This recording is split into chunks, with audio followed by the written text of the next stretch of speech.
नमस्कार। आज की इस खास चर्चा में हम सीधे वैदिक कैलेंडर के उस दिलचस्प और पूरी तरह से वैज्ञानिक पहलू पर बात करेंगे जो शायद आज की भागदौड़ भरी जिंदगी में कहीं पीछे छूट गया है। दुनिया भर में लोग मुख्य रूप से सिर्फ 4 मौसमों की बात करते हैं, है ना? लेकिन हमारा पारंपरिक हिंदू कैलेंडर समय का एक बहुत ही अलग और बेहद सूक्ष्म चक्र दिखाता है, पूरे 6 ऋतुओं का चक्र। और ये सिर्फ महीने गिनने का कोई तरीका नहीं है, ये असल में एक पूरा विज्ञान है जो बताता है कि समय के आगे बढ़ने का सीधा असर हमारी प्रकृति, खेतीबाड़ी और यहाँ तक कि हमारी सेहत पर कैसे पड़ता है। तो इस प्राचीन कालक्रम को आज के आधुनिक कैलेंडर के साथ जोड़कर समझने के लिए हम इसे 5 अहम हिस्सों में देखेंगे। शुरुआत करेंगे वैदिक कालक्रम के परिचय से, फिर वसंत और ग्रीष्म ऋतु, वर्षा और शरद ऋतु, हेमंत और शिशिर ऋतु और आखिर में जानेंगे अयन यानी सूर्य की दिशा का नियम। तो चलिए बिना देर किए शुरू करते हैं। सबसे पहले वैदिक कालक्रम का परिचय। इस पूरी पारंपरिक प्रणाली की नींव को समझना बहुत जरूरी है। आखिर ये ढांचा टिका किस बात पर है? यहाँ जो सबसे अहम शब्द है वो है ऋतु। अब ऋतु को सिर्फ मौसम का बदलना मत समझिए, ये उससे कहीं ज्यादा गहरा है। ये एक प्राकृतिक लय है, एक रिदम है।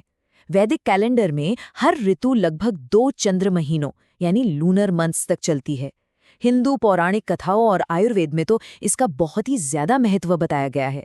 सच कहें तो यही वो चक्र है जो तय करता है कि खेतों में बीज कब बोया जाएगा और शरीर को तंदुरुस्त रखने के लिए हमें दिनचर्या में क्या-क्या बदलाव करने होंगे।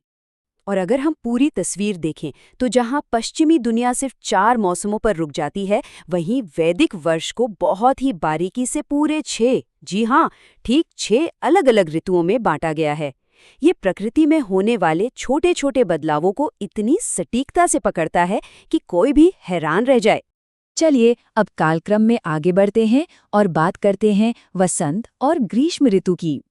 साल का वो वक्त जब प्रकृति नींद से जागती है और फिर सीधे चिलचिलाती गर्मी का सामना करती है।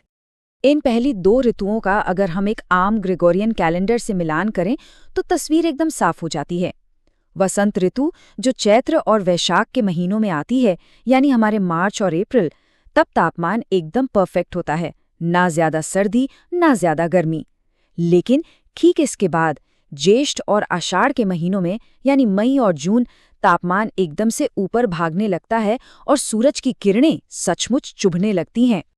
वसंत की बात ही कुछ और है, इसीलिए इसे ऋतुराज या ऋतुओं का राजा कहा जाता है। एकदम नई शुरुआत, पेड़ों पर नई पत्तियां, हर तरफ रंग बिरंगे फूल और एकदम ताजगी भरी हरियाली। और हाँ, इसी मौसम में कोयल की वो मीठी सी कूक भी गूंजती है। ऊर्जा से भरे इस मौसम में ही गुड़ी पड़वा, रामनवमी और हनुमान जयंती जैसे बड़े त्योहार मनाए जाते हैं। एकदम खुशियों भरा समय। लेकिन इसके तुरंत बाद आती है ग्रीष्म ऋतु। ये प्रकृति का वो रूप है जो सचमुच धरती की परीक्षा लेता है। तेज धूप में नदियां और तालाब सूखने लगते हैं और दोपहर में जो गर्म हवाएं चलती हैं, जिन्हें हम लू कहते हैं, वो किसी को भी बेहाल कर सकती हैं। पर कमाल की बात देखिए, प्रकृति अपना बैलेंस बना ही लेती है। यही वो मौसम है जब हमें आम, तरबूज और खरबूजे जैसे रसीले फल मिलते हैं। और इसी तपती गर्मी के बीच गंगा दशहरा, निर्जला एकादशी और जगन्नाथ रथ यात्रा जैसे सांस्कृतिक पर्व भी पूरी श्रद्धा से मनाए जाते हैं। अब भयंकर गर्मी के बाद जब धरती की प्यास बुझती है तो शुरुआत होती है हमारे अगले पड़ाव की, वर्षा और शरद ऋतु। ये वो समय है जब प्रकृति खुद को धोकर बिल्कुल साफ कर लेती है। जुलाई और अगस्त के दौरान यानी सावन और भादों के महीनों में पूरा आसमान काले बादलों और भारी बारिश से घिर जाता है। लेकिन बारिश के ठीक बाद सितंबर और अक्टूबर में अश्विन और कार्तिक के महीनों के आते ही मौसम एकदम यू टर्न लेता है। आसमान एकदम साफ, चमकीला और बेहद सुहावना हो जाता है। बादलों की गड़गड़ाहट से लेकर एक शांत और साफ आसमान तक का ये सफर वाकई अद्भुत है। वर्षा ऋतु असल में धरती के लिए एक नए जीवन की तरह है। सोचिए, चिलचिलाती गर्मी के बाद बारिश की पहली बूंदें कितनी बड़ी राहत देती हैं। खेती के लिए तो ये समय जैसे संजीवनी है। किसान अपने खेतों में जी जान से जुट जाते हैं और पूरी की पूरी प्रकृति एक गहरे हरे रंग की चादर ओढ़ लेती है। नाग पंचमी, रक्षाबंधन, तीज और जन्माष्टमी जैसे त्योहार इसी समय आते हैं, जो इस हरियाली और खुशी के जश्न को और भी बढ़ा देते हैं। और जैसे ही बारिश विदा होती है, एंट्री होती है शरद ऋतु की। ये वो समय है जब हर चीज में एक गजब की स्पष्टता आ जाती है। आसमान एकदम गहरा नीला और साफ हो जाता है। नदियों का पानी ऐसा लगता है जैसे किसी ने कांच बिछा दिया हो। और शरद पूर्णिमा के चांद की चमक, उफ, वो तो देखते ही बनती है। यही वो समय है जब पूरा देश रोशनी और जीत के जश्न में डूब जाता है। नवरात्रि, दशहरा, करवा चौथ और सबसे बड़ा त्योहार दिवाली। चलिए, अब हम इस चक्र की आखिरी जोड़ी पर आते हैं, हेमंत और शिशिर ऋतु, जहां मौसम धीरे धीरे ठंडा होना शुरू होता है और फिर साल की सबसे कड़ाके की ठंड में बदल जाता है। इस बदलाव को समझना बहुत दिलचस्प है। नवंबर और दिसंबर यानी मार्गशीर्ष और पौष के महीनों में सुबह सुबह हल्की धुंध और ओस की बूंदें दिखने लगती हैं। लेकिन जैसे ही जनवरी और फरवरी का समय आता है, यानी माघ और फाल्गुन, यही हल्की ठंड बर्फीली और कंपा देने वाली हवाओं का रूप ले लेती है।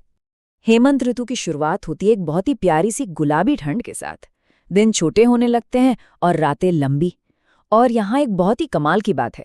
आयुर्वेद में माना गया है कि इंसान की इम्यूनिटी यानी रोग प्रतिरोधक क्षमता को बढ़ाने के लिए हेमंत ऋतु साल का सबसे बेहतरीन समय है। एकदम परफेक्ट टाइम खुद को तंदुरुस्त बनाने का। साथ ही विवाह पंचमी और गीता जयंती जैसे पावन पर्व भी इसी गुलाबी ठंड का हिस्सा हैं। और फिर आता है शिशिर, साल की एकदम आखिरी ऋतु और कड़ाके की हड्डियों को कंपा देने वाली ठंड का समय। पेड़ अपने पुराने पत्ते गिराने लगते हैं। हर तरफ बस सर्द हवाओं का राज होता है। ठंड से बचने के लिए अलाव का सहारा लिया जाता है। लोग गर्म कपड़ों में छिप जाते हैं। लेकिन ये मौसम त्योहारों की गर्माहट से भरा है।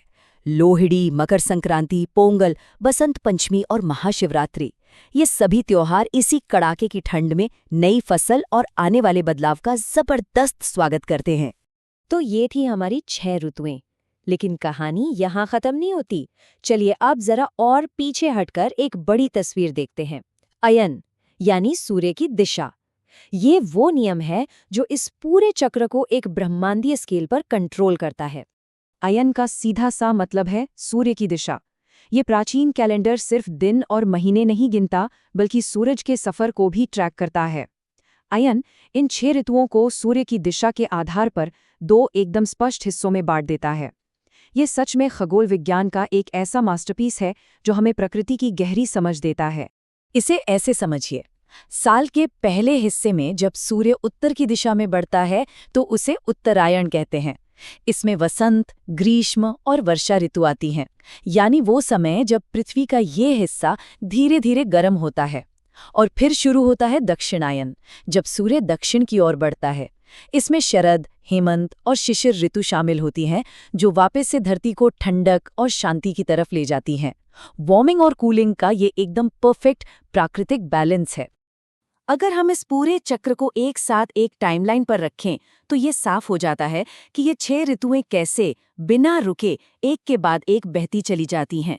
मार्च की नई शुरुआत से लेकर मई की तपिश, जुलाई की फुहारों, सितंबर की चमक, नवंबर की गुलाबी ठंड और फिर जनवरी की कड़ाके की सर्दी तक, ये एक ऐसा निर्बाध चक्र है जो कभी नहीं रुकता और हमें कुदरत के साथ तालमेल बिठाना सिखाता है। इस चर्चा के अंत में एक बहुत ही दिलचस्प सवाल उभर कर आता है। प्रकृति के इस इतने गहरे चक्र में शरीर और मन की सेहत के लिए सबसे अच्छी ऋतु कौन सी है? क्या वो आयुर्वेद में बताई गई हेमंत ऋतु है, या फिर वसंत की वो नई ताज़ा ऊर्जा? इन पुरानी प्राकृतिक लयों को समझना आज के इस तेज तर्रार वक्त में भी हमारी खुशहाली के लिए उतना ही जरूरी है। जरा सोचिएगा इस बारे में। आज के इस विश्लेषण में जुड़ने के लिए बहुत बहुत धन्यवाद।